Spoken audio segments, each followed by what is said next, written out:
Some women chase luxury. Others attract it by simply being unforgettable. He walked away, his mother laughed. But the moment a Rolls-Royce pulled up for her, they both froze. Welcome back to Mr. Charles Stories, where true power isn't about revenge, but quiet dignity, and sometimes, the loudest wins are the ones that don't make a sound. Today's story follows Zinnia, a woman the world counted out, until the moment it couldn't ignore her anymore. If you've ever been underestimated, this story is for you. The first thing anyone noticed about Zinnia was how calm she was. She didn't talk much, never needed to. She stood behind a tiny flower stand, squeezed between a cafe and a laundromat in downtown Atlanta. Hands always busy, tying ribbons, trimming stems, brushing leaves like they could feel her touch. The sign above her stall read, "Quiet Bloom." Fitting. She wore plain jeans, her curls tied back with a worn-out hairband, and an apron dusted with pollen and patience. There were no filters, no flashy makeup, no chase for attention.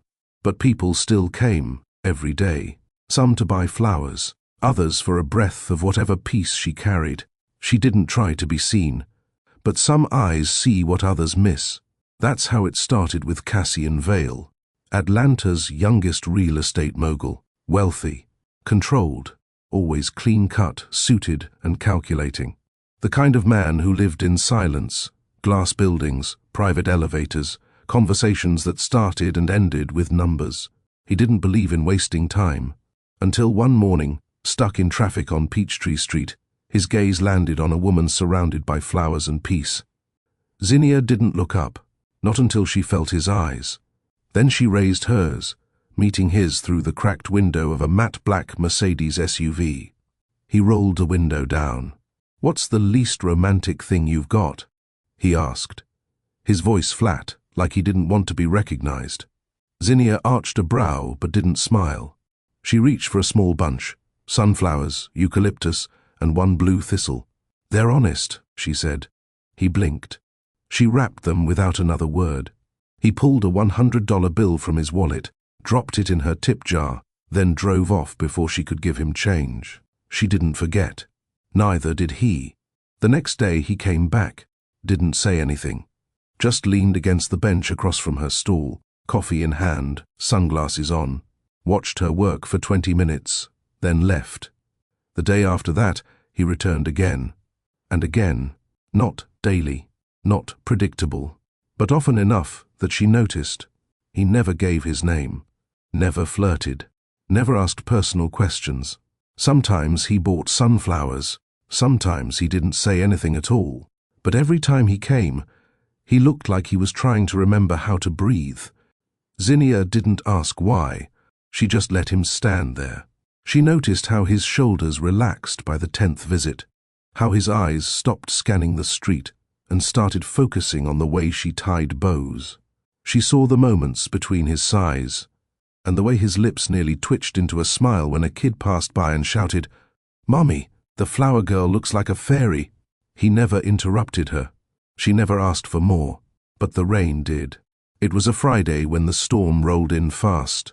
She'd stayed open late for a last-minute bouquet order when the clouds burst open like a broken dam. Water pooled under the flower buckets, and wind knocked over a pail of fresh daisies. Zinnia cursed softly under her breath, yanking a tarp over the stall. Her hands moved fast, trying to protect the lilies, the cash box, the tools. "Let me help." The voice came from behind her. Cassian, soaked from the shoulders down. No umbrella, no assistant, no bodyguard. He stepped in and grabbed the buckets before they tipped. Together they worked in silence, lifting crates, tying covers, and pushing her cart into the sheltered cafe doorway next to her. Once the storm settled, she stood next to him, both dripping, breathing hard. He didn't look like a billionaire then. He looked like a man who hadn't felt useful in a long time. "You didn't have to. I wanted to." That's when she noticed. The 5 bouquet he'd bought earlier, still clutched in his hand. He looked down at it like it confused him. "Do you always work like this?" he asked. "Like what?" "Like nobody's watching. Like it matters." Zinnia blinked. "It does. To me." He said nothing. But the silence between them, it was no longer empty. He didn't kiss her that night, but he walked her home, waited until she got inside. She didn't invite him in. He didn't ask. But something shifted. From that moment on, the nights had a different rhythm. Cassian started picking her up after she closed up the stall. His car would wait at the corner, headlights low, no chauffeur, no questions. They'd drive around the city, nowhere in particular, eating takeout from brown paper bags, laughing about her crazy customer stories. Sometimes they sat in parking lots with music playing softly, not saying anything. And when he touched her, it wasn't fast or hungry. It was careful, like he wasn't used to softness, like he was still learning how to hold peace without breaking it. But Zinnia noticed something else too. He never told her about his life, not where he worked, not what his last name was. He never brought her to his world, never introduced her to anyone. She didn't ask, at least not then. She told herself it was enough. The warmth, the laughter, the way he held her like she was the calm in his storm. But the morning always came, and with it, his silence. Zinnia knew Cassian Vale was wealthy, maybe not the full scale of it, but enough to guess. He never wore logos. He didn't brag, but his quiet watch looked like it cost more than her stall made in 2 months. And when they sat in his car after midnight, eating chicken wings from a paper bag, the dashboard still smelled of polished wood and fresh leather. Yet he never flaunted any of it. He never tried to impress her. Sometimes that made her feel special. Other times, it made her feel hidden. Still, she told herself not to ruin it with questions. She liked him, and she was falling. Their nights stretched out like a secret rhythm. They never talked about where things were going. It wasn't that kind of arrangement. There were no promises, no labels. But there was consistency. He showed up, at least, until he didn't. It started small. He texted later than usual. "I'll swing by after I wrap this meeting." Then, rain check, stuck with someone from New York. Then the nights stopped altogether. She told herself he was busy. Men like him probably were. Deals, projects, whatever it was billionaires did at night. But when he finally came around again, he seemed different. Still polite, still generous. But there was distance behind his eyes, like he was watching their moments from far away. One night, sitting in his car, she looked over and said, "You ever feel like you're in 2 places at once?" He nodded slowly, not looking at her. "All the time." Then he leaned over, kissed her forehead gently, and drove her home without another word. She didn't ask for more. She just held on tighter. Zinnia didn't come from money. Her father used to say, "Don't measure your life in numbers. Measure it in people." She lived by that. She didn't need Cassian's wealth, but she did need his presence. And presence was the one thing he started giving less and less of. She remembered the first time she saw Estelle Vale, Cassian's mother. It wasn't in person. It was in a magazine at the grocery store. Estelle stood next to a polished blonde in a red gown, diamond brooch shimmering like a headline. The caption read, "Legacy Gala, Atlanta's Elite Women in Power." Zinnia looked at the photo and felt a quiet ache in her chest. Not because of the money, but because she knew in her gut that this was the world Cassian was part of, and the world she'd never be allowed into. And Estelle? She would never see Zinnia as anything more than a florist. Still, she held out hope. She packed small snacks whenever she expected him, left little notes in his coat pocket with flower sketches or gentle reminders like "breathe today." She never heard back about them. One day, while trimming stems, a stranger stopped by her stall, a woman in a sleek grey coat and icy tone. "You're Zinnia, right?" Zinnia blinked. "Can I help you?" "No. But I thought I'd put a face to the situation." Zinnia tilted her head. "I'm sorry. Who are you?" The woman gave a cool smile. "Estelle Vale's assistant." That was all she said before walking away.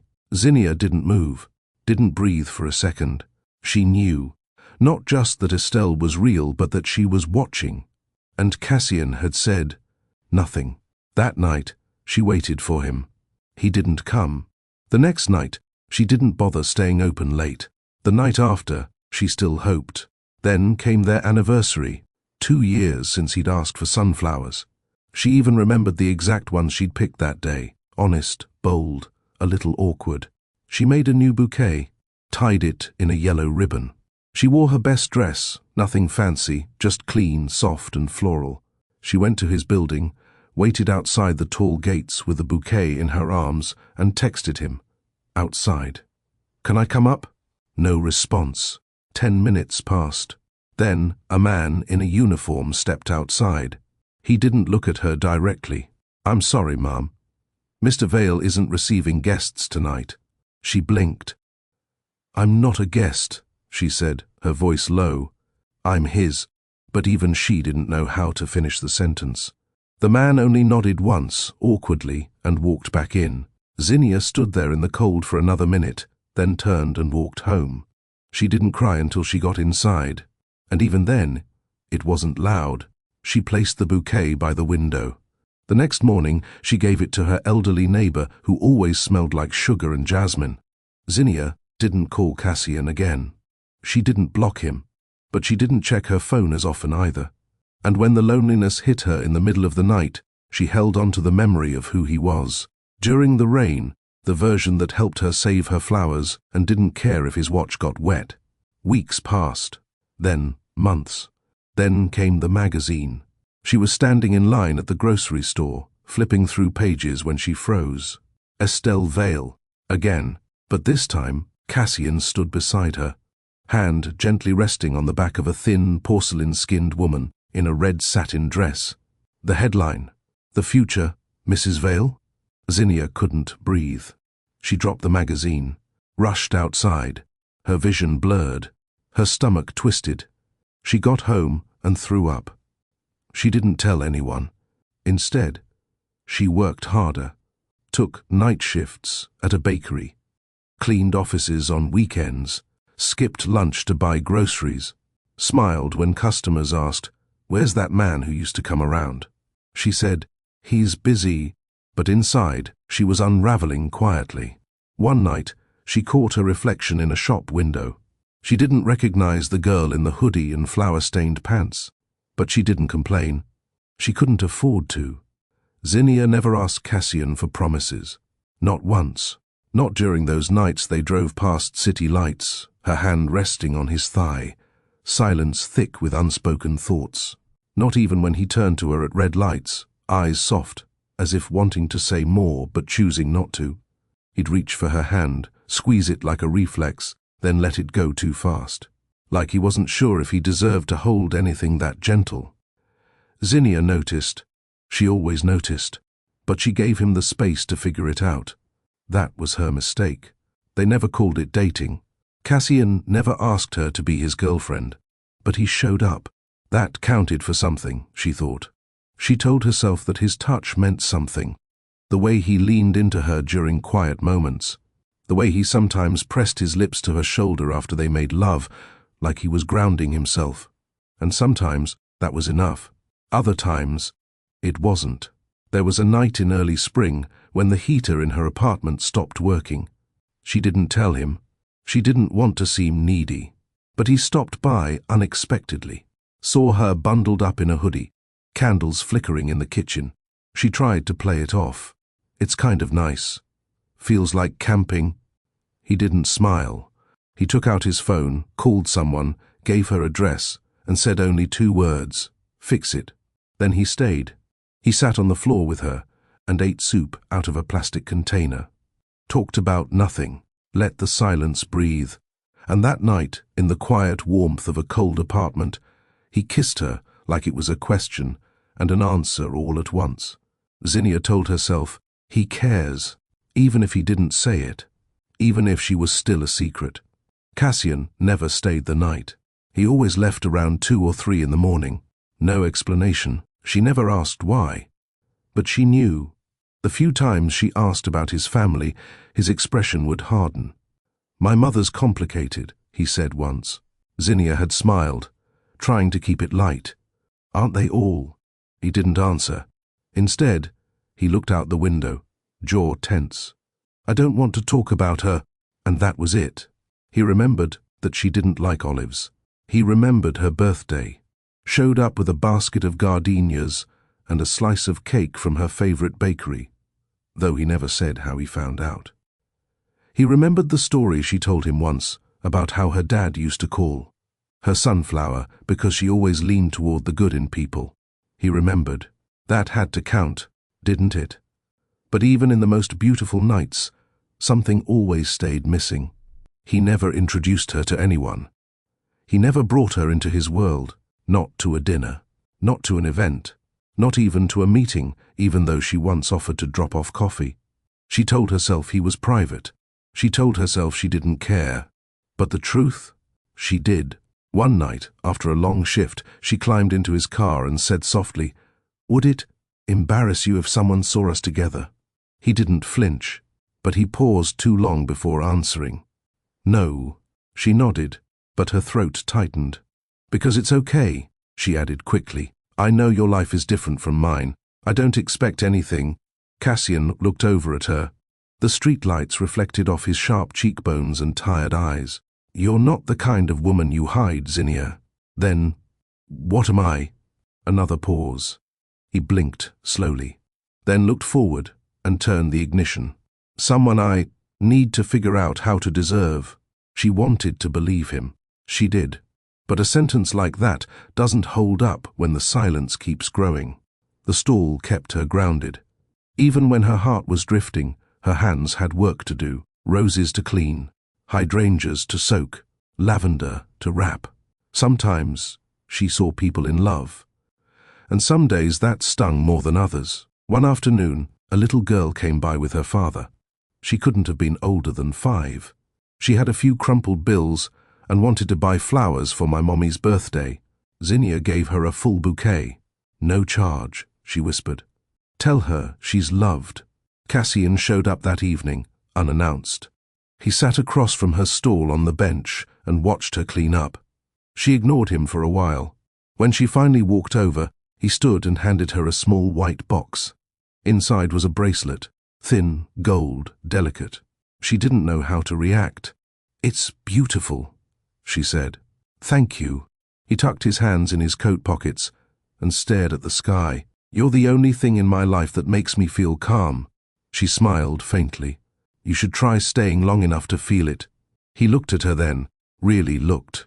But again, no promises, no invitation into his world. Just another night, another moment, and she, still standing outside his life. The bracelet stayed in its box for days. Zinnia kept it in the drawer beside her bed, nestled between a few letters. She never sent, and a dried-out rose from one of her favorite bouquets. She couldn't bring herself to wear it, not because she didn't appreciate it, but because she didn't know what it meant. Was it a thank you? A goodbye in disguise? Or a promise he didn't have the courage to speak aloud? She wanted to ask, but asking would mean risking the quiet rhythm they had built even. If that rhythm was beginning to sound like heartbreak on repeat, Cassian was becoming a ghost with a schedule. He showed up late, left earlier. Conversations shortened, touches grew colder. His eyes stayed open longer when she fell asleep beside him. And when he left, she stopped asking where he was going. Some nights, Zinnia wondered if he ever truly arrived in the first place. He didn't come by for 3 nights in a row. The 4th night, he texted, tied up. "Can I see you this weekend?" She stared at the message for a long time. She typed, "Sure," then deleted it. Typed, "Take care," deleted that too. Finally, she put her phone face down and left it there. The next morning, she opened her flower stall with tired eyes and a sore heart. Mrs. Langley, the old woman from the cafe next door, stopped by with her usual order of lilacs and garden roses. She always asked Zinnia how she was doing, always told her she looked too beautiful to be working outside in the heat. But today, Zinnia didn't smile. Mrs. Langley paused. "Trouble with your fella?" Zinnia glanced up, surprised. "What makes you say that?" The older woman shrugged gently. "You're tying your bows too tight." "That's how I know." Zinnia exhaled a breath she hadn't noticed she was holding. "I don't even know if I'm still his," she said quietly.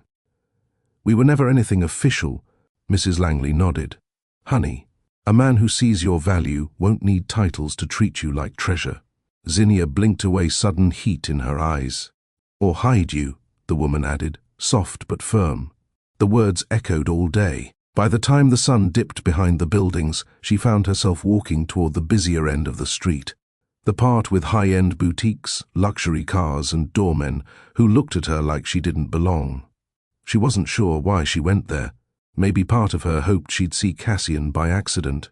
Maybe another part of her wanted proof that he existed outside of her memories. She saw him. Not at first. It was his voice she heard first, low, measured, unmistakably him. Then she saw the back of his head. And beside him, a woman, tall, polished, blazer sharp enough to cut glass. They were standing in front of a high-end restaurant, his hand at the small of her back. She wasn't touching him, but she didn't need to. They looked like they belonged to the same world, like they were made from the same expensive cloth. Zinnia stopped. Her stomach twisted. She turned before he could see her and walked away, fast. That night, she didn't sleep. She took the bracelet from the drawer, held it in her palm, then quietly dropped it in the trash. The next time Cassian came by, it was a week later. He looked tired. He asked how she was. She told him she had to close early, didn't invite him in, didn't lean into him when he kissed her cheek. She kept her walls up. He didn't notice. He kept talking about a new project, something with city permits and towers and some European investor. She nodded, even though her mind was elsewhere. Finally, she said, "Do you ever feel guilty about hiding me?" The question caught him off guard. He blinked. "Zin, I'm not hiding you." She tilted her head. "Then why don't I know your last name? Why haven't I met anyone in your life? Why do I only exist in your car or in my apartment, never in daylight?" He looked down, hands in his pockets.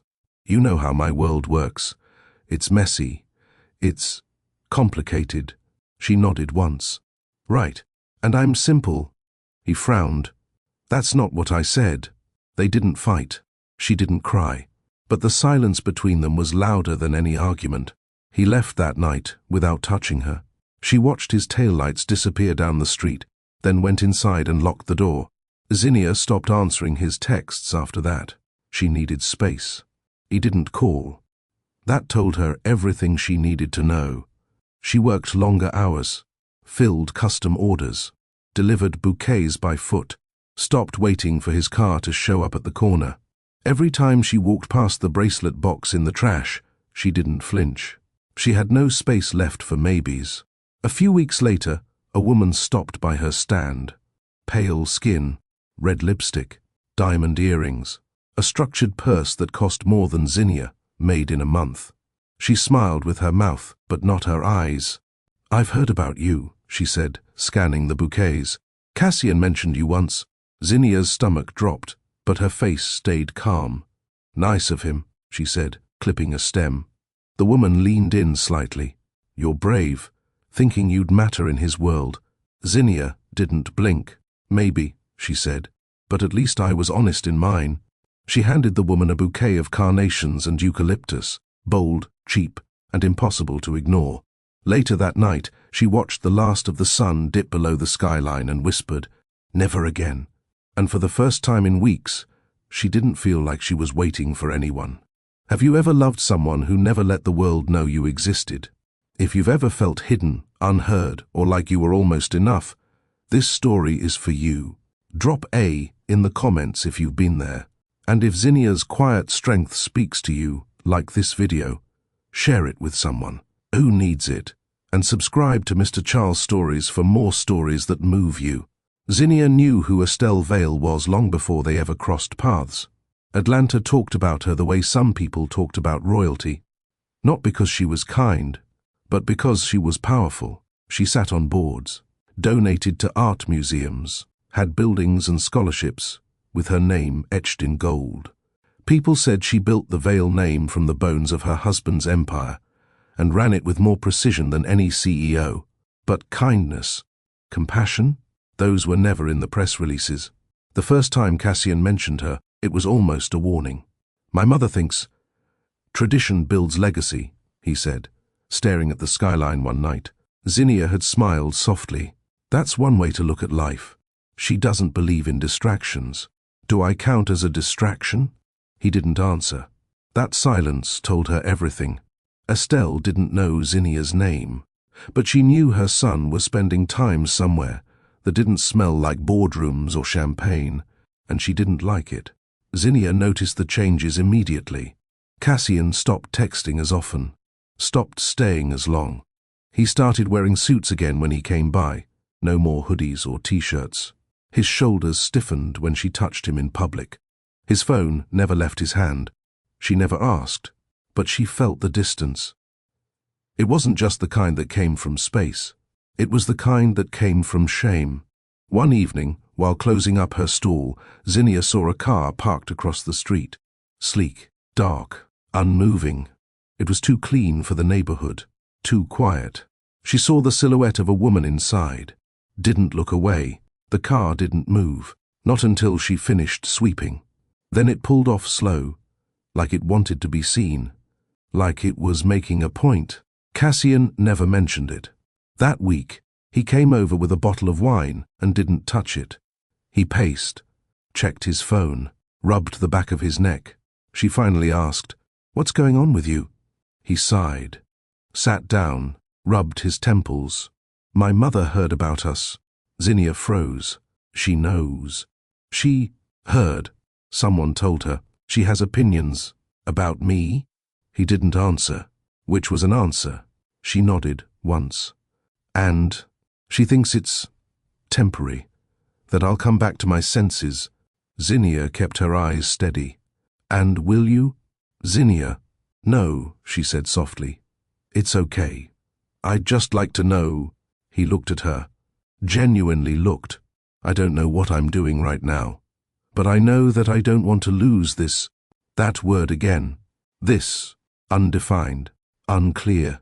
Zinnia swallowed the lump in her throat. "You haven't even called me your girlfriend." Cassian looked away. "You don't even say my name when you talk about me to people." More silence.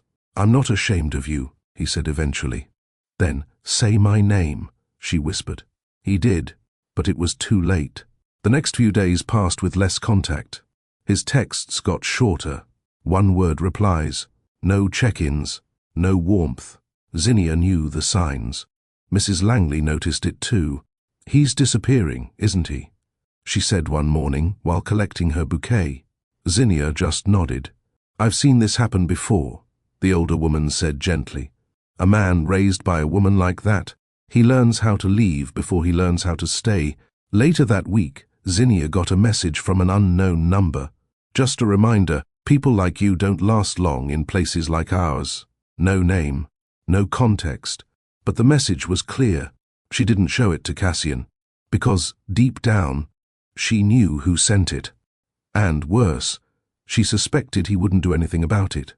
Still, she stayed silent. Still, she hoped. Still, she opened her shop, clipped her stems, watered her violets, and whispered to her dahlias like they were the only ones still listening. Then came the cancelled dinner. They had made plans. Her idea. Dinner at her place. She made curry, lit candles. He never showed. 1 hour. Then 2. No text, no call. The food went cold. The candles burned low. Her hope flickered out quietly. That night, she stood at her window and looked out at the city. Somewhere, Cassian was probably in a tower suite with people who had last names that opened doors. And she was here, still waiting for a man who couldn't even say her name at the table. Zinnia didn't call him the next morning. She didn't text either. She didn't need to, because somewhere between the cold curry and the empty chair, she'd realized something. He wasn't hers. And he never had been. But pain doesn't always show up loud. Sometimes it comes in the small things. The unused mug she'd placed beside his plate. The fresh shirt she'd folded on the arm of the couch. The music playlist she'd made for that night, still paused halfway through a soft love song. She stood in the middle of her living room and whispered, "Don't wait for anyone who doesn't look for you." It was the first time she said it aloud, and it broke something inside her, just enough to begin healing. Cassian texted that afternoon. "Sorry about last night. Crisis at work. Didn't mean to go silent. That was all. No wish I was there. No, I missed you." Not even her name. Zinnia stared at the message, then deleted the thread. She didn't respond. She was done holding space in her heart for someone who never made room for her in his life. The next 2 days felt lighter, still painful, but honest.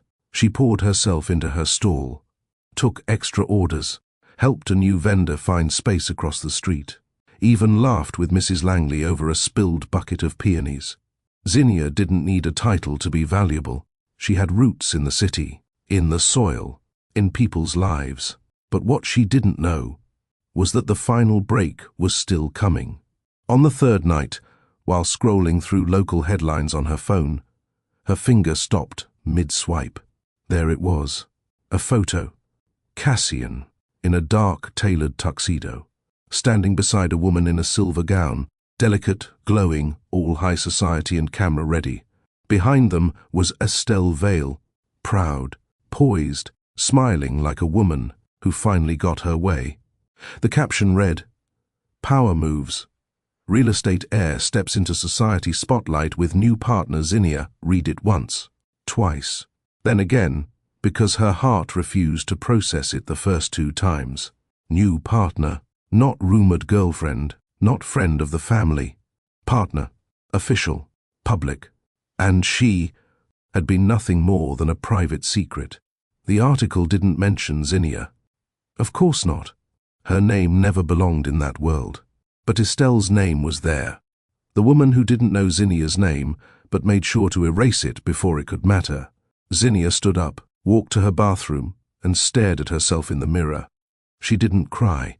Not because it didn't hurt, but because the tears weren't for him.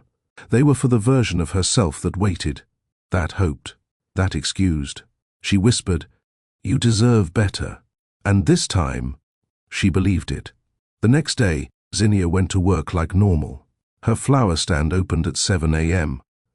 She wore her usual apron, tied her curls back, played her soft jazz playlist. But something was different. Something had shifted in her. She no longer checked her phone, no longer glanced at the corner expecting his car, no longer smiled at the memory of his hands on her waist. She was present and painfully awake. That afternoon, a black car pulled up across the street. She didn't flinch. It wasn't his. But for a moment, she hoped, just for closure. Not for reconciliation, not for love. Closure. Instead, a woman stepped out.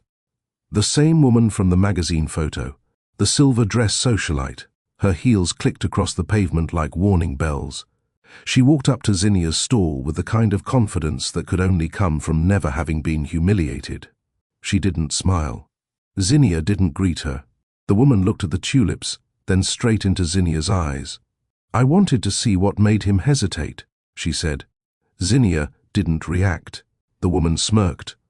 "You're simpler than I expected." Zinnia leaned forward slightly, voice calm and even. "And you're earlier than I expected."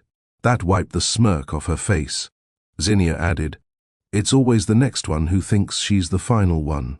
The woman blinked, then turned, heels clicking faster this time. Zinnia returned to her stems. That night, she closed her stall early, went home, opened the drawer beside her bed, pulled out a notebook, old, worn, full of designs she'd sketched during slow days at the stand. Community garden layouts, mobile flower cart ideas, a rooftop wellness space concept. She'd always dreamed of building something more. Cassian had been a detour, not the destination. She spent the next 2 days putting together a grant proposal. There was a non-profit offering funding for neighborhood revitalization efforts. She didn't know if she'd win, didn't care. Trying felt better than waiting. One morning, while delivering bouquets to a local youth center, she passed by a luxury hotel downtown. She didn't stop, but she saw him, Cassian, standing in the lobby, laughing with two men in suits. Confident, charming, clean-cut. She wondered if he ever missed the silence of her car, the scent of eucalyptus on his jacket, the way she never asked him to be anyone but himself. Probably not. And that was okay. Zinnia walked past without looking back, because this time she knew he could keep his suits, his status, and the approval of a mother who had built empires but never learned softness. Zinnia had peace, and peace never needed a last name. Zinnia never made a scene. She didn't post cryptic quotes online, didn't unfollow anyone, didn't rant to friends over drinks. Instead, she did what she'd always done. She worked. At dawn, she swept the sidewalk in front of Quiet Bloom. At lunch, she delivered custom bouquets to regular clients. At night, she baked muffins in the back room of a neighborhood cafe to make rent. She wasn't trying to be strong. She just didn't have the luxury of falling apart. But the pain, it lived under her skin like a splinter. Every time a luxury SUV drove past, her heart stuttered. Every time she heard his name whispered from passing pedestrians, her spine stiffened. She didn't miss him. She missed the way she felt when he looked at her like she mattered. But now she understood. He didn't just stop showing up, he stopped answering. And when someone stops answering, they've already made their choice. A week later, the pain came in sharper colors. She was picking up floral wire from a downtown supplier when she saw it. Front page of a weekend lifestyle magazine. Cassian, in a white dress shirt, sleeves rolled, smile casual. Next to him, his new partner, the one from the gala, Brynner, the socialite. The headline read, "Vale and Brynner, Atlanta's next power couple?" Zinnia froze. The picture had been taken in daylight, outside a public building. They weren't hiding anymore, not like she had been. Zinnia stared at the magazine for a moment, then set it back on the shelf. She didn't need a keepsake. She already carried enough reminders. That night, Zinnia got home to find a pink envelope on her doormat. Handwritten, no name on the front. She opened it with careful fingers. Inside was a card, thick, expensive paper, silver print. "You are cordially invited to the Vale Foundation's Spring Celebration Gala." There was no please reply. Just a note. "We thought it would be nice for you to see how we celebrate our legacy. E5th. Zinnia sat on her floor, staring at the card like it might catch fire. It didn't hurt because it was cruel. It hurt because it was intentional. Estelle knew, and she wanted Zinnia to feel small. But that was the thing about flowers. They bloomed again, even after they'd been stepped on. Zinnia didn't cry. Instead, she picked up the card and slid it into the back of her notebook, the one where she kept her sketches and blueprints. Then she went to bed and dreamed of things that didn't involve him.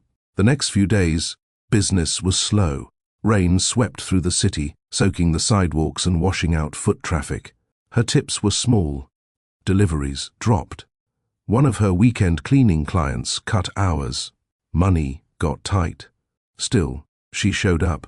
Still, she tied every bouquet like it was going to someone who deserved it. One evening, she was packing up early when a teenager ran up to her stand, out of breath. "Are you Miss Zinnia?" She nodded. He handed her an envelope and said, "From the man who said he used to sit over there." Then he ran off before she could ask questions. Zinnia opened the envelope.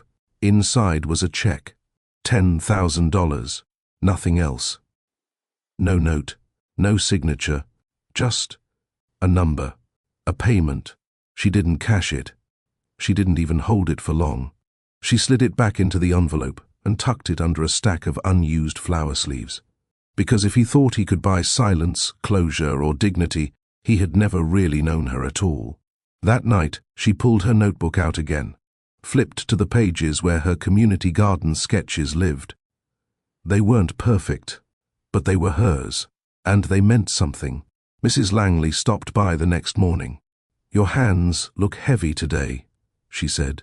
Zinnia smiled faintly. "They're just full." Mrs. Langley handed her a small folded card. "You're more than someone's secret, sweetheart. Don't forget that." Zinnia didn't ask how she knew. Some women didn't need details. They just knew heartbreak when they saw it. That afternoon, she stayed open an hour later. She rearranged her stand, polished the chalkboard sign, replaced old ribbons. Not for him, for herself. As the sun dipped low behind the buildings, she whispered under her breath, "I deserve more." It wasn't a wish, it was a vow. Zinnia didn't notice the wind picking up until her sign blew over. She stepped outside the stall, apron still on, and crouched down to pick up the chalkboard. The words she'd written earlier, "You deserve beauty," were smeared now, barely legible. She stood up and looked across the street, and there he was. Cassian, standing at the curb, alone. No chauffeur, no polished woman beside him. Just him, hands in his coat pockets, looking at her. For a moment, neither of them moved. She didn't cross the street, didn't wave. She just turned back to her flowers and began rearranging a bundle of fresh tulips. If he wanted something, he could walk toward it. She was done reaching. Minutes passed. Then footsteps. He stopped just outside the stall, not inside it. Not where the customers stood, but behind the table, on the side she'd once let him lean against in the early days. He didn't speak. She didn't either, until finally she said, without looking up, "Did your mother approve this visit?" He winced. "I wanted to explain." "You already did." He frowned. "I didn't say anything. You didn't have to." She kept her eyes on the stems. "You replaced me. You let someone else step into the light while you kept me in the dark. You said nothing." That explained everything. Cassian sighed. "It wasn't like that." She finally looked up, her voice calm. "Then what was it like, Cassian?" For a second, he looked like he wanted to be honest, like he might break open and spill whatever apology he'd been rehearsing. But he didn't. Instead, he said, "I didn't know how to fight for you." She nodded. "Then don't act surprised I stopped waiting." Silence stretched between them. He looked down at the stand, at the rows of daffodils and daisies, at the familiar bouquet bundles she used to tie for him. "I saw your sketchbook," he said quietly. "You left it in my car once. I flipped through it." Zinnia stilled. "You have vision," he said. "For something bigger than this." "I don't need your validation," she replied.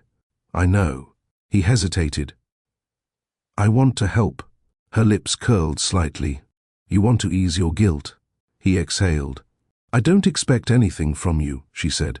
"Not your money, not your pity, and not your presence. I didn't handle things right." "No," she said softly.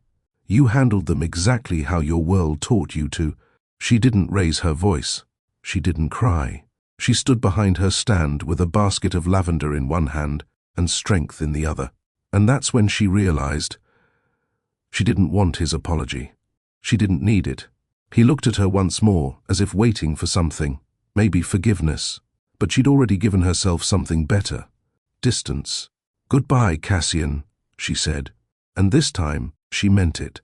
He left. No dramatic turn. No last look over his shoulder. Just walked away the same way he'd always left, quietly. But this time, Zinnia didn't ache watching him go. She turned her sign back up, rewrote the words, "You deserve beauty." Then she underlined it. That night, her grant application was due. She stayed up late, formatting her submission, reworking the project description, uploading scanned copies of her flower stall records and sketches of her dream community garden. Before hitting send, she paused and whispered, "This is for me." Then she clicked submit. 2 days later, she received a voicemail from the program director. "Zinnia, your proposal stood out. We'd love to speak further." Her hands shook. She stood in the middle of her tiny apartment and smiled, wide, stunned, silent. Not because of the opportunity, but because someone finally said yes to her. Later that week, a group of women from a local church hired her to do floral arrangements for their spring event. As she worked, she laughed with them, gave the older women fresh-cut lavender, let the little girls pick out extra daisies for their mothers. They didn't know her past, didn't know her heartbreak, but they felt her spirit, and that was enough. The sun was setting when she packed up her stall that day. The air smelled of lilacs and roasted street peanuts. She was locking up when a woman approached. Older, elegant, red lipstick, fur coat. Estelle Vale. Zinnia didn't flinch. Estelle stopped a few feet away, looking around with mild distaste. "So this is where you've been hiding," she said. Zinnia kept her voice even. "I've never hidden. Your son did." Estelle smiled, tight. "You're bold. I'll give you that." Zinnia shrugged. "And you're used to control. I'll give you that too." Estelle stepped closer. "You won't win anything from this." "I already did," Zinnia said. "And what's that?" Zinnia smiled. "Freedom." She turned her back and walked away, her keys jingling softly, her piece louder than any insult Estelle could have thrown. Zinnia didn't just survive heartbreak. She outgrew it. Atlanta mornings weren't usually cruel, but that day, the wind felt like it had an attitude. Zinnia was already behind schedule. The early delivery for the bakery ran late. The back tire on her bike felt half, deflated, and the strap on her old grocery bag had torn clean down the middle. Still, she pushed forward. Black hoodie, slacks dusted in flour from the early shift, and hands raw from cleaning offices the night before. Her hair was pinned back hastily, curls frizzed at the edges. She wasn't trying to look good. She was trying to survive the day. She just rounded the corner past the city square when it happened. Her bike chain popped loose. She tried to steady it, but the back wheel skidded. The strap on her second bag gave out. Apples tumbled onto the sidewalk. A bouquet of mixed lilies, meant for a customer recovering from surgery, spilled out, landing face down in a puddle. She dropped to her knees, tried to gather everything quickly, but it was too late. Laughter drifted from a cafe patio nearby. Not the kind of laughter that warms a cold day, the kind that stings, mocking. Sharpened, deliberate. Zinnia didn't look up right away. She focused on picking up the bruised fruit, her breath calm, fingers trembling just slightly. But then she heard a voice she knew, polished, cold. "Estelle Vale. I always said some people belong on the sidewalk," she said, sipping from a porcelain cup, voice smooth as silk and twice as smug. The women at her table laughed louder. Zinnia stood up slowly, bag hanging from one arm, a crushed bouquet in her hand, dirt on her knees. She looked over, and Estelle smiled. Not kindly, not even cruelly, but triumphantly, like she'd won, like Zinnia was supposed to crumble. But Zinnia didn't. She inhaled, steady, wiped her palms on her slacks, adjusted her grip on the bag, and locked eyes with the woman who once tried to erase her. "Flowers still grow," she said quietly, "even when they're stepped on." Estelle blinked, her smile faltering for just a moment. Zinnia turned and walked away. She didn't rush, didn't cry. She just moved, one foot in front of the other, like a woman who refused to stay on the ground. A few steps down the sidewalk, she felt the sting creep in. Her shoulders tensed. Her eyes blurred slightly. But she didn't stop. She didn't give them the show. As she neared the corner, her vision refocused, and she froze. A black Rolls-Royce pulled up. Quiet, clean, elegant. The kind of car that didn't wait at stop signs. It was waited for. The back door opened, and out stepped a man. He wasn't flashy. No gold watch. No loud cologne. No practiced smirk. Just a simple grey tailored suit. Polished shoes.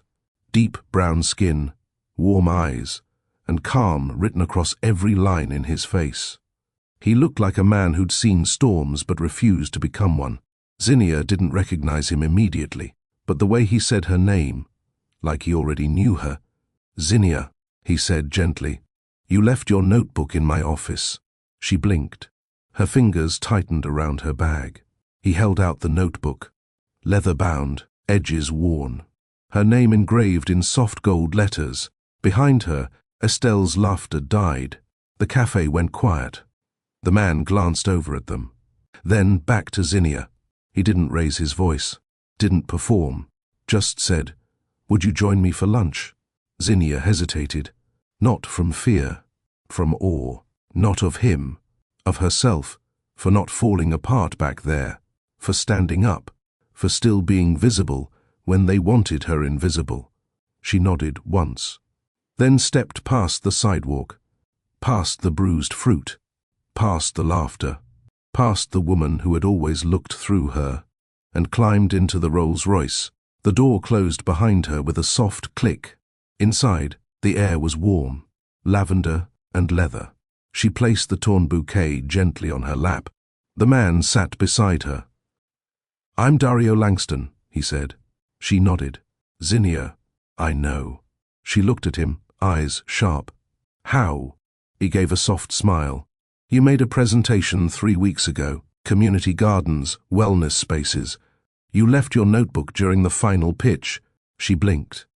"I'm on the board," he said simply, "and I read every page." Zinnia didn't know what to say. No one had ever said those words to her. Not like that. Not, "I noticed you." Not, "I listened." And not, "You left something behind worth returning." Dario leaned back slightly. "You impressed the room. I didn't think anyone even remembered my name." "Well," he said, "they don't. But I do." She stared out the window, the city blurring past. Somewhere behind her, Estelle Vale still sat with her friends, wondering what just happened. And maybe, just maybe, Cassian would hear about this over dinner, wonder why his mother had stopped smiling. But Zinnia wasn't thinking about any of that. She was sitting in a Rolls-Royce beside a man who had seen her work, her worth, her vision, without asking her to shrink first. For the first time in a long time, she wasn't afraid to say yes to something new. She turned to him. "Where are we going?" "Somewhere that knows your value," he said, as the car turned down a quiet street. The Rolls-Royce pulled into a gated driveway surrounded by old oak trees and clean concrete. It wasn't a mansion. Not the kind Cassian had once taken her past with glass walls and curated emptiness. This place was warm, simple. A restaurant tucked behind a courtyard, hidden from the noise. Ivy crawling up the bricks. Strings of soft golden lights above every table. Zinnia glanced at Dario. He smiled softly. Place was built in the 1930s. Quiet, family-run, no cameras, no performance, no pressure. Zinnia exhaled. For the first time in months, she didn't feel like she had to brace herself. Inside, they were seated in the back. The hostess knew Dario by name. Staff greeted him with familiarity, not fear. He pulled her chair gently, let her settle before sitting. They ordered tea and small plates, nothing fancy, just real food. Zinnia watched him, calm, still, present. There was no fidgeting with his phone, no glancing at the door like he had somewhere better to be. He didn't ask invasive questions. He didn't drop names or credentials. He looked her in the eye, and when he spoke, it was clear he wasn't trying to impress her. He was simply there. "Your presentation," he said, "was the most thoughtful pitch we'd seen that day. Not the flashiest, but the most grounded. You weren't trying to sell a dream. You were building a need." Zinnia looked down at her cup. "I didn't think anyone even noticed. I left without a word." He nodded. "That's how I knew it was real." She smiled slightly. "I've worked with city designers, architects, planners," he said. "They all draw beautiful spaces but forget the people. You didn't." Zinnia swallowed hard. "You drew benches under shade," he continued. "Not for design, but because some people sit longer when they're tired. You drew flower beds at sidewalk height for kids. You didn't just think about space. You thought about community." She blinked slowly. It had been so long since anyone saw her ideas. Instead of just her face, her job, her past. Dario reached into his coat and pulled out her notebook again. "I wanted to return it in person." He handed it to her with care. She looked down at it. Worn edges. Pages full of dreams she'd almost forgotten she was allowed to chase. "I didn't expect to see it again," she said. "Well," he said, "you left it behind while talking about building things. It felt wrong not to give it back." They ate slowly, talked easily. Zinnia didn't have to guard her words. She told him about Quiet Bloom, about her father's sunflowers, about why she thought every block in the city deserved beauty. Dario listened. Not the way Cassian had listened, distracted, half-present, always in control. Dario asked questions, real ones. How do you think people would feel walking into a space you designed? Safe, she said. Why? Because no one ever made space for me. So I want to make space for others. He nodded slowly. Then quietly, that's exactly what leadership looks like. When the bill came, she reached instinctively into her purse. He placed a hand over the tab, not forceful, just firm. I invited you. You gave me something worth sitting with. She didn't argue. She didn't have to. Outside, the sun was starting to lower behind the trees. Dario walked her to the car. The driver opened the door. But she hesitated, not because she didn't trust him, because she didn't trust ease. Dario noticed. You don't owe me anything, Zinnia. Not for the meal, not for the ride, not for the kindness. She looked up at him. He said softly, You're allowed to receive without defending it. Her throat tightened. She nodded once. I'm still learning. He smiled gently. I know. That's why I'm here. They rode in silence back toward her street. Not awkward silence, restful. She glanced at him once. He was looking out the window, at nothing in particular, just at peace. When they pulled up to her building, he stepped out and opened the door for her. Not a gesture, not a show, just respect. He handed her a card. I work quietly. We design spaces that live longer than we do. If you're ever ready to grow yours, call me. She took it. Then he looked at her again, warm, calm, present, and said, You carry yourself like someone who forgot she's already enough. Then he nodded and stepped back. No lean in, no ask for a number, no expectations. Just a man who understood timing. Zinnia stood there on the curb, notebook pressed to her chest, watching the car pull away. For once, the quiet didn't feel lonely. It felt earned. Upstairs, she placed her notebook on the table, sat beside it, ran her fingers over the engraved name. Then she picked up the card. Not to call, just to feel the weight of it. She wasn't building for approval anymore. She was building for herself. Zinnia didn't call Dario the next day. She didn't need to rush it.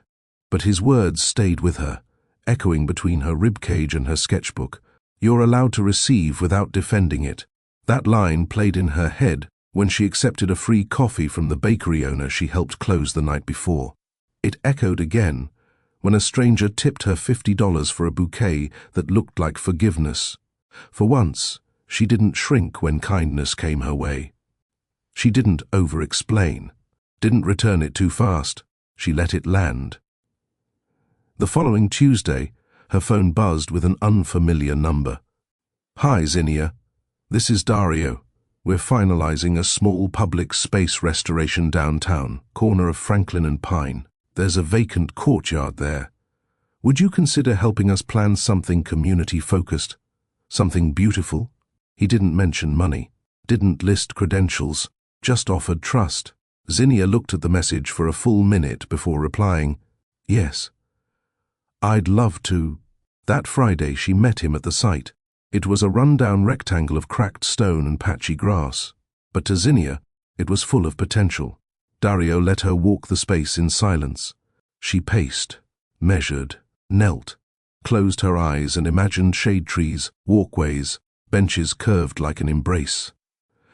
When she finally spoke, she said, This could be a space where people breathe. Dario smiled. That's exactly what this block needs. They walked and planned for hours. He never rushed her, never talked over her, never corrected her ideas. He added to them, asked questions that unlocked more ideas. And every time she doubted herself, he looked at her like she was the only expert that mattered. A week later, he sent her a draft of the updated plans, with her name in the credits. Not assistant, not volunteer, not contributor, designer. Zinnia stared at the PDF for 10 minutes, then cried, not because she was sad, but because, for the first time, someone had said your voice belongs here without needing her to fight for it. Word spread fast in the neighborhood. Mrs. Langley showed up with a newspaper article in hand. Zinnia's name was in it. Not bold, not headline-worthy, but there. Proof. You're blooming, the old woman whispered. Zinnia smiled. I'm finally in the sun. Dario didn't call every day. He didn't flood her inbox. He gave her space to work. But when he did show up, it was with purpose. Once, he brought lunch to her stall. Just sat with her while she assembled centerpieces for a school fundraiser. No interruptions, no business talk, just quiet company. At one point he said, "Do you know what I noticed about you the first time I saw you present?" She glanced at him, curious. "You didn't sell yourself. You served the idea." She paused. "I've never known how to sell myself." "Good," he said. "People who lead with service always outlast the ones who sell flash." Later that evening, as she walked home, Zinnia realized something. This new season of her life, it didn't have fanfare. There were no headlines, no declarations, no grand apologies from ghosts of the past. Just one man offering room, one woman finally saying yes, and a garden growing where nothing had bloomed before. The following week, Zinnia received her first direct deposit from Langston Design Group. She didn't expect the amount. It was more than fair, enough to clear her rent 2 months ahead, cover expenses at quiet bloom, and still leave her with breathing room. But what stopped her cold was the line in the transaction note. For vision, not labor. That one sentence did something no check had ever done before. It made her feel seen. She stepped outside and stood in front of her flower stall. For a moment, she didn't touch anything. She just breathed. No racing heart, no ache in her chest, no weight on her shoulders that didn't belong. Then she opened the stall and began her day. That afternoon, Dario stopped by with 2 coffees and a rolled-up set of site revisions under his arm. "Got 10 minutes?" he asked. "For you," she said. "Always." He smiled, but it didn't feel flirtatious. It felt grounded, respectful, like a man who never expected time but appreciated it when offered. They sat side by side on the bench across from her stall. He laid out the revised sketches for the downtown courtyard. She traced her finger across the design. "You added the sensory garden," she noted. He nodded. "You said scent triggers memory. I figured, let's plant lavender and rosemary near the entrance. Let people walk through their childhood." She looked at him. "You remembered that?" "I remember everything you say," he replied quietly. For a moment, she didn't know what to do with that. Cassian had once called her thoughtful, but never asked what she was thinking. Dario listened with intention, stored the details, applied them, not to win her over, but because they mattered to him. After reviewing the plans, they sat in silence for a while, watching the city shift from afternoon to early evening. Dario broke the quiet. "Can I ask something personal?" Zinnia glanced at him.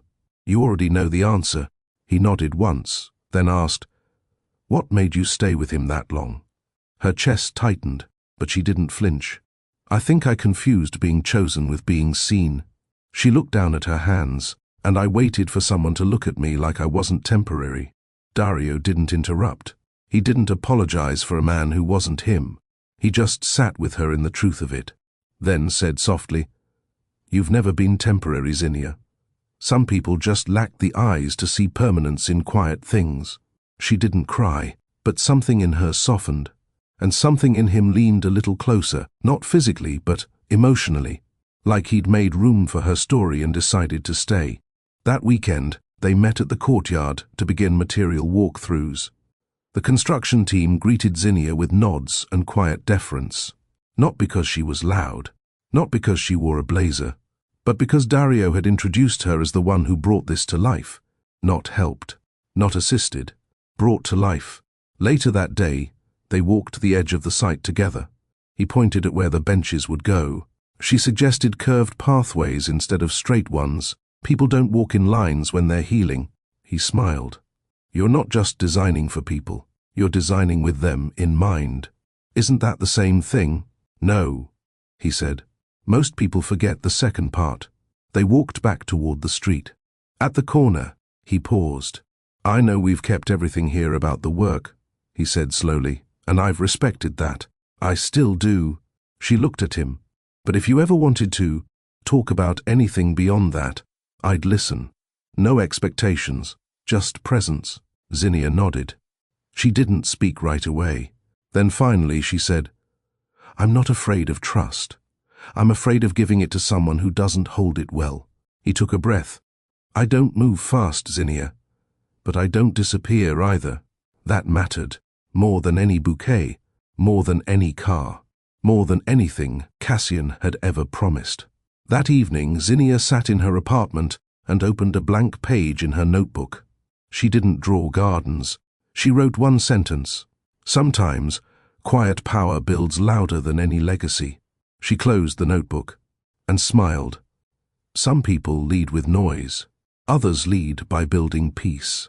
Have you ever felt like your quiet strength was overlooked? If you know what it's like to be underestimated, but chose to rise anyway, drop A in the comments. And if Zinnia's story reminded you that soft doesn't mean weak, share this video like it, and subscribe to Mr. Charles Stories for more stories that speak to your strength. The courtyard came to life slowly, one Saturday at a time, one tree, one tile, one laugh from the neighborhood. Kids who started peeking through the fence to ask questions. Zinnia wasn't just overseeing the build, she was part of it. She wore gloves, picked soil samples, measured sunlight between buildings to know where to plant shade-tolerant herbs. Every detail had meaning. Every bench placement, every flower bed, every curved walking path that looped instead of cutting straight through. Because she knew healing wasn't linear. Dario came by often, not to check in, just to walk the space with her, sometimes with coffee, sometimes with silence. He asked how she was, not in the polite, distant way, but in a voice that could wait for the real answer. She told him about her mother's old recipes, about the teacher who once told her she'd never make anything of herself with a sketchbook, about the way she still flinched when people spoke her name too softly, because she spent years being invisible. He never interrupted. When she paused, he didn't rush to fill the quiet. He let her be. One afternoon, she caught him sitting on the edge of a planter, coat off, sleeves rolled, showing a group of teens how to fit a drainage system. "Didn't think CEOs did manual labor," she teased. He looked up, grinned. "I only show up for gardens and people who mean something." She blushed and pretended to focus on mulch. But inside, something opened. Soft, safe, new. The following weekend, the courtyard opened quietly. No press, no ribbon cutting, no headline, just community. Kids played tag on the soft grass. Elders sat under the awnings, their knees resting easy on the curved benches Zinnia had designed with them in mind. Mothers rocked babies on shaded stone ledges. Zinnia stood under a young magnolia tree and watched it all happen. She didn't need a plaque, didn't need applause. But when a woman tapped her shoulder and said, "Thank you for making this feel like we matter," Zinnia almost cried. Almost. Dario found her near the edge of the garden as the sun began to fall. "You did it," he said. She smiled. "We did it." "No," he said. "You saw this before anyone else did." She looked down. "I don't think I've ever been this proud of something," she whispered. "You should be. This is what legacy actually looks like." They stood in silence for a while. Then she asked softly, "What do you build when you're not building for cities?" Dario looked at her, serious but warm. "I try to build trust and space for people who've never had any." "Why?" He paused, then said quietly, "Because when I was younger, I watched someone I love get shut out of rooms she should have been leading. She had brilliance but no access." Zinnia watched him. "She reminded me of you," he finished. They sat under the magnolia tree as the sky turned lavender. "I was thinking," he said, "you should present the next design proposal yourself." Zinnia blinked. "To who?" "The city.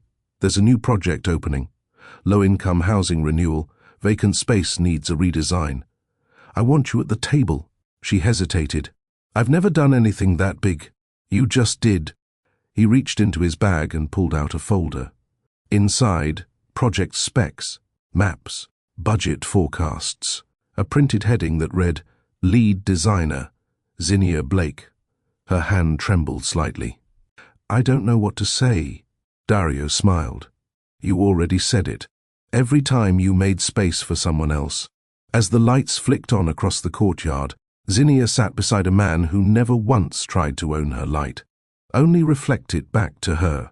Quietly, consistently. The next few weeks came with changes Zinnia hadn't prepared for, but welcomed anyway. Local newspapers started mentioning her name more often. Not on front pages, not with fanfare, but in bylines under words like urban revitalization and community healing. Neighbors dropped by her stall not just for flowers anymore, but to say, You're the one who fixed the corner lot, right? Or, my nephew plays in the garden you made. At first, she didn't know how to respond.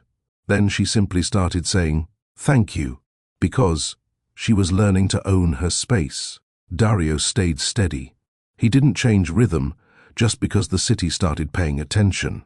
He still checked in with the same gentle consistency, still sent text messages that asked, You eating today? Or, need an extra pair of hands at the stall. He never praised her publicly in a way that felt performative. But behind closed doors, he told her the truth. You make things better just by showing up. One night, after a long meeting about her next design proposal, they walked together through the courtyard she helped build. The magnolia tree had grown fuller. Lanterns now lined the walkway, solar-powered and soft. They passed a young couple sitting on the bench she'd angled to catch late afternoon light. Zinnia slowed her steps. This place feels different at night, she said. Dario nodded. It breathes differently. She looked over at him. Do you ever miss the noise? The attention? He smiled faintly. I used to chase it, until I realized it was chasing something in me I hadn't healed. She paused. Did you heal it? Still trying, he admitted, but I stopped needing noise to feel important. They sat near the far edge, where the lavender still carried scent from the late sun. Zinnia looked at the proposal in her hands. Another public space, a city-backed project, big budget, bigger visibility, and they wanted her as lead. She still couldn't believe it. I'm scared, she whispered. He didn't flinch. What scares you most? That they'll realize I'm not what they thought. Dario looked at her, steady. They didn't think anything, Zinnia. You showed them.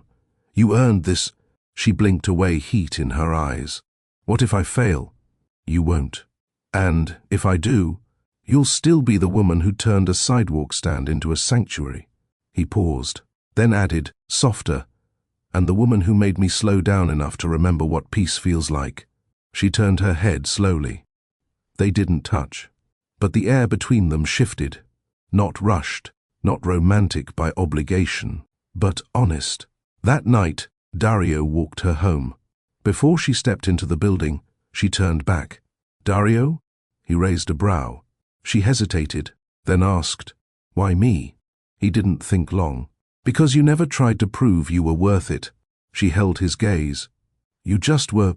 Inside her apartment, she set the proposal folder on her kitchen table and placed her hand on it, not to weigh it down, to acknowledge it. Then she looked at the card he'd given her weeks ago, still in the drawer, still untouched, but no longer unread. She picked it up, texted 2 words. Let's build. The city conference was scheduled for the following Friday. It wasn't a formal gala, no velvet ropes, no golden invitations, but in many ways it meant more. Designers, developers, architects, planners, the kind of crowd that once closed doors when Zinnia walked past. Now she wasn't just attending, she was presenting. She stood backstage, her palms slightly damp, not from fear, from weight, the weight of her story, her work, her voice. A small laminated badge hung from her neck. Speaker, Zinnia Blake. Every time she caught a glimpse of it in the mirror, she had to remind herself, this wasn't borrowed. She earned it. Dario found her 10 minutes before her time slot. He didn't give a pep talk. He didn't bring flowers. He brought presents. He stood quietly beside her, holding her water bottle, occasionally checking his watch, then checking her. "You ready?" he asked, voice steady. Zinnia adjusted the collar of her blouse, simple cream, with her curls pinned low. No frills, no distraction, just her.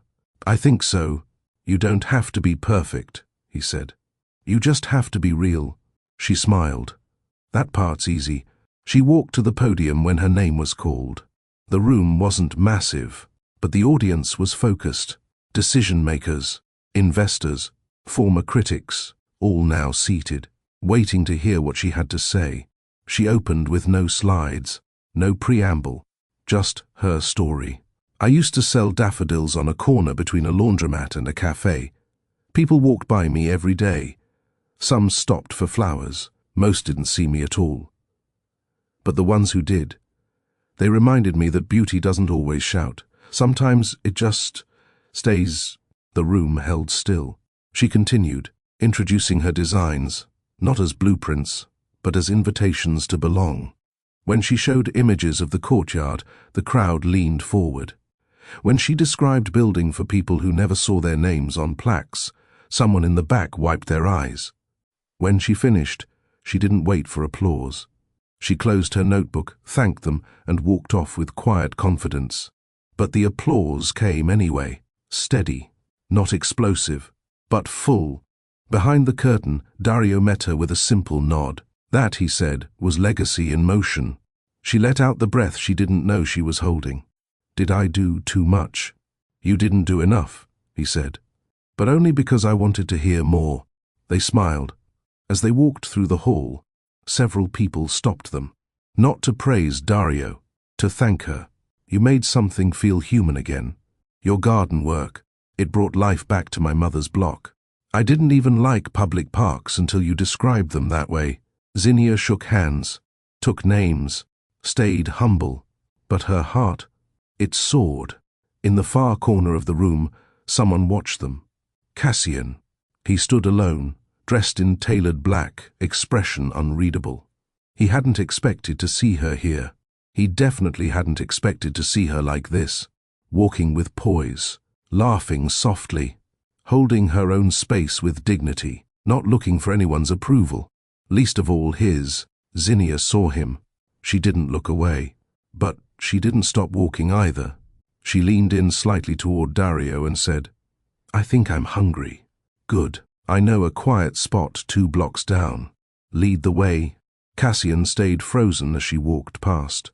He didn't speak, because he knew anything he said now would come too late. Outside, the sky stretched wide and clear. Zinnia took one last look at the building behind her, then turned to the man beside her, the one who met her where she stood, not where he expected her to be. And she smiled. The city had finally seen her. But the right man had seen her first. They sat across from each other in a quiet cafe just past Midtown. Brick walls, warm lighting, no cameras. The kind of place where time slowed. Zinnia wrapped her hands around a cup of jasmine tea. Dario stirred nothing in his coffee, just watched the steam curl up and disappear. No one recognized them, and that was the beauty of it. They weren't being seen through headlines or whispers. They were just being. "You handled that room like you've been doing it for years," Dario said gently. Zinnia smiled. "I wasn't trying to impress them." "I know," he said. "That's what impressed them." She paused, then added, "Cassian was there. I saw." "He didn't speak." "He didn't need to," Dario said, sipping calmly. "He saw what mattered." She looked out the window for a moment. The traffic moved like breath, steady and constant. "I used to imagine this moment," she admitted, "that he'd see me again, stronger, successful, better dressed." Dario chuckled. "And now?" "I didn't need him to see anything, because I saw myself first." He nodded. "That's real power. Quiet, but solid." They finished lunch, walked a little. No rush. The evening air soft on their shoulders. At the edge of the park, Dario stopped. "There's something I'd like to show you." Zinnia tilted her head. Now. They drove in silence through the south end of the city. It wasn't the polished part tourists took pictures of. But it was real, honest, full of potential. He parked near an old warehouse. Faded bricks, rusted windows, empty. This, he said, stepping out, was donated to the foundation 2 months ago. We've been considering options. Zinnia stepped out slowly. For what? A wellness hub, community garden, childcare station, art therapy center, a place where people can breathe, but we needed someone with vision. She looked at him, cautious. You're not pitching to me, are you? No, he said. I'm offering you the lead. Entire project, end to end. Your vision, your name, your direction. She turned fully to him. That's a lot. He nodded. Yes. But you're ready. Zinnia blinked slowly. You're serious. Have I ever not been? She walked toward the building, slowly, ran her hand over the old brick, closed her eyes. She saw sunlight on concrete, children's laughter spilling into hallways, raised garden beds full of mint and basil, soft benches for tired mothers, open windows, restored beauty. She opened her eyes and whispered, I want this. Dario smiled. Then it's yours. That night, she didn't sleep much. Not because of nerves, because her mind was alive, full of color, full of structure, full of the kind of hope that didn't wait for permission. The next morning, she sat at her flower stall, sketching a new layout in the margins of an old invoice pad. A shadow fell over her hand. She looked up. Cassian, standing there in a crisp black coat. No words yet. She didn't flinch. He spoke first. I saw your name on the city docket. She nodded. I'm on a few now. He looked down. I wanted to say, I'm glad you kept going. She looked at him, clear-eyed. You didn't think I would? His jaw clenched. I didn't think about it at all. That was honest. And still disappointing. She set her pen down. You know what I realized, Cassian? He said nothing. She continued. I thought the pain came from losing you, but the real pain came from realizing I made myself small just to be near you. He blinked. She stood. I'm not angry anymore. I just outgrew the version of me who waited for you to choose her. Cassian swallowed. You were never small. You just never had the eyes to see otherwise. He nodded once. He's a good man. Dario? Yeah. She smiled faintly. He sees me. Cassian hesitated, then said, I hope he keeps doing that. He doesn't have to try, she replied. That's the difference. Cassian turned to go. Goodbye, Zinnia. She didn't respond. She didn't need to. A week later, she stood in front of a group of volunteers, hard hat on, blueprints in hand, the old warehouse behind her, a future garden in front of her. Dario stood off to the side, watching, not leading, just supporting, and Zinnia? She gave directions, assigned teams, lifted boxes, sketched on walls, led with clarity. The neighborhood watched, the board took notes, but Zinnia, she bloomed without looking back. Cassian stood in his penthouse, 32 floors above the city. He used to love this view. Now it just looked small. From up here, he could see where Quiet Bloom once stood, the corner where he used to sit, coffee in hand, pretending he wasn't looking at her. The space was empty now, not because she failed, but because she'd grown too big to fit on that sidewalk. He sipped cold coffee, barely touched. On the screen in front of him, an article loaded. Zinnia Blake to lead $3.2 million community design project in historic South District. There she was, poised, focused, not posing for attention, but commanding it by presence alone. In the photo, she was standing in boots and rolled sleeves, pointing toward an old warehouse wall. A group of construction volunteers surrounded her. Dario Langston stood a few feet away, his smile quiet, his respect obvious. Cassian zoomed in. Zinnia's smile wasn't wide, but it was real, and it didn't belong to him. He clicked out of the article, walked to the window, pressed a hand to the glass. He thought about the last time he saw her, the way she didn't flinch, didn't soften, didn't chase, That's what haunted him the most. Not her anger, not her silence, but her peace. She wasn't fighting to be seen anymore, because she finally believed she was. He hadn't known what to say that day. He still didn't. What do you say to the woman who healed from the very wound you caused?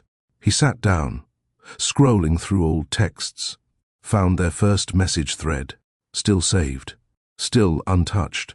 Least romantic flowers you've got. Her reply had been blunt. Sunflowers and eucalyptus. They're honest. He had never forgotten that, and maybe that's why he couldn't forget her. He opened his gallery.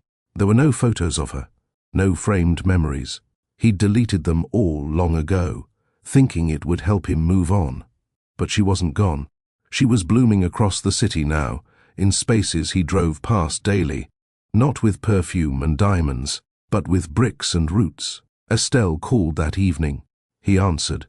"I saw the paper," she said flatly. Cassian didn't reply. "She's everywhere now," his mother added. "Your florist." He leaned back in his chair. "She's not mine." A long silence. "She should have been," he said finally.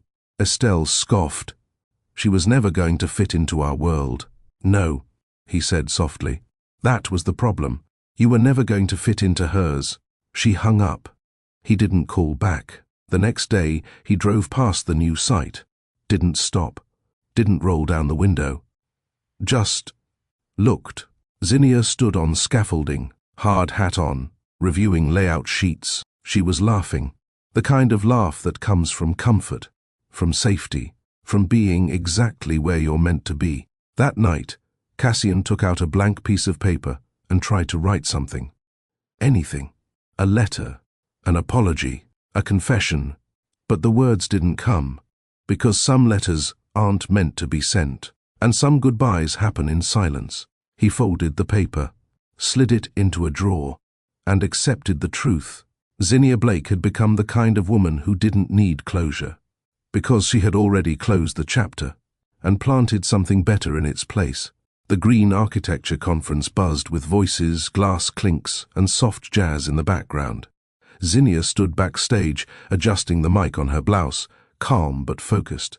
She had spoken at smaller events before, but this stage was different, bigger, sharper, with reporters, architects, city officials and developers watching closely. She had earned this, not through scandal, not through a name, but through service, grit, and real work. Dario walked up behind her, brushing invisible lint from her sleeve. "You're going to be great," he said. "I'm just speaking," she said quietly. He smiled. "And still, you'll change something." He placed a hand lightly on her back. No pressure, no performance, just presence. She looked at him and nodded. It was enough. On stage, Zinnia didn't speak with theatrics. She didn't pitch dreams. She spoke of neighborhoods, forgotten sidewalks, grocery deserts, kids who had to walk through parking lots to reach school. She talked about beauty as a form of dignity. Community spaces, she said, should feel like someone cared before we showed up. The room hushed. She didn't shout. She didn't need to. Cassian stood in the back. He hadn't planned to come, but a colleague had mentioned Zinnia would be a keynote speaker, and something in him moved. He watched her, arms folded. She looked taller somehow, not in height, but in strength. Her voice held steady. Her hands didn't shake. Dario walked up and met her at the edge of the stage. He kissed her cheek and held her hand. No secrets, no shame, no delay. The cameras flashed. Cassian turned away. He didn't wait for the networking session, didn't linger in the hallway. He walked out into the cold Atlanta evening and sat in his car for a long time. That night, Zinnia sat on her porch, barefoot, a soft shawl wrapped around her shoulders. The city lights glimmered in the distance. Dario brought her a cup of chamomile tea and joined her. "You were brilliant," he said. She leaned into him. "It didn't feel like I was selling anything, just telling the truth." "You always did," he replied. She closed her eyes. "It's different now," she said. "Before, when I spoke, I hoped someone important was listening." He kissed her temple. "They were. he said. You were back in his penthouse. Cassian pulled out the letter again, unfolded it, read the empty page, and finally understood why he never knew what to say. Zinnia hadn't been waiting for an apology. She had been waiting for him to see her. At the next board meeting, someone brought up a partnership with Langston Design Group. Cassian paused, then nodded. She's good, he said. We should listen. That was all he said. But it was the loudest respect he had ever given anyone. And for once, it had nothing to do with owning the moment. Months later, Zinnia walked past her old flower stall. A young woman was running it now. Same crates, same jars, a few new ribbons. She smiled. The girl recognized her instantly. Are you Zinnia Blake? I am. The girl lit up. You used to own this. People still talk about the sunflower lady. Zinnia laughed softly. I was just someone who loved flowers. You still do? The girl asked. Zinnia looked up at the spring sky. Yes, she said, but now I grow them in places no one thought they could bloom. And with that, she handed the girl a bill to cover the next month's supply. Quietly, without fanfare, then turned and walked back to the car where Dario waited, door open, music soft, eyes steady. As she slid into the seat, she glanced once more at the sidewalk, where everything started, and realized it hadn't been the end of her story. It was just where her roots first touched the ground. Some moments don't announce themselves. They don't come with violins or lighting cues. They come quietly, like the day Zinnia stepped into the new community garden built where an abandoned lot used to rot. It wasn't finished yet, just the outline of flower beds, fresh mulch, and the hum of bees starting to return. But to her, it was already beautiful. Children played nearby, teenagers painted a mural, and behind it all, Dario spoke with city officials, discussing green tax incentives with quiet conviction. Zinnia didn't interrupt him. She wandered past a bed of marigolds and rosemary, crouched down, and ran her fingers through the soil. Fresh, healthy, alive. She smiled. She didn't need applause for this. She didn't need a podium. She had helped build something permanent, something bigger than her heartbreak, bigger than her name. This was hers, not because someone gave it to her, but because she made space where there was once none. Thinking of opening Quiet Bloom again? Dario asked, walking over. Zinnia glanced up, smirking. Maybe a second location, he chuckled. This one will need a name too. She stood, brushing dirt off her jeans. I was thinking. Second Son. He nodded. Fitting. That evening, they hosted a soft opening for the garden. No gala, no velvet ropes, just folding chairs, lemonade, music from a local jazz trio, and people, real ones, the kind who remembered when this part of the city was ignored. Zinnia walked the path slowly, hugging old neighbors, thanking volunteers, guiding kids through the edible plant section. Every now and then, Dario's hand would find hers. No show, no claiming, just warmth. She loved that about him. At one point, she looked up and froze. Cassian stood at the edge of the crowd, alone, no cameras, no Brinner, no mother, just him. He wore a simple shirt, dark jeans, and a look Zinnia couldn't quite place. She didn't walk over. She didn't flinch either. Instead, she turned to a little boy tugging at her dress hem and knelt to help him pot his tiny basil plant. Cassian waited for a while, then left. Later, Dario approached her, voice gentle. You saw him? She nodded. He was just a chapter. You ever wonder if he'll try to come back? She looked up, eyes clear. The girl he walked away from doesn't exist anymore. Dario smiled softly, then let her rest. And she did. Months passed. The garden flourished. So did Zinnia. She began consulting for eco-wellness projects full-time. Schools, shelters, elder homes, places where green spaces meant healing. She still visited her old flower stall sometimes, not to reopen, but to sit on the bench where Cassian once watched her. She didn't think of him often, but when she did, there was no pain, only gratitude for what she survived and who she became after. One spring morning, a woman knocked on her door. It was Brinna, not in heels or gloss, but in sneakers and a wrinkled sweater. Her eyes were puffy. "I didn't know where else to go," she said. "I heard you were kind."